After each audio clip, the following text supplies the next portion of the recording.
Before we go any further and we start cleaning off our actual friction surfaces, I want to grease my new pilot bearing. You always want to make sure you get some grease in there. Use a nice high quality grease.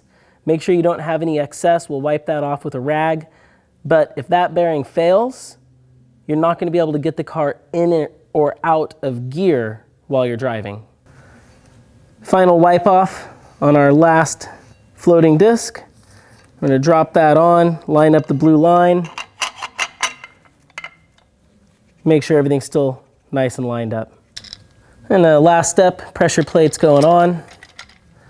Make sure our hardware lines up and our balance line, that blue line right there, indicating that everything's still matching our factory balance. All right, so we're getting ready to tighten up our pressure plate. We've got our alignment tool in, everything's been cleaned. And this is where that little cartoon character from Exity really comes into play.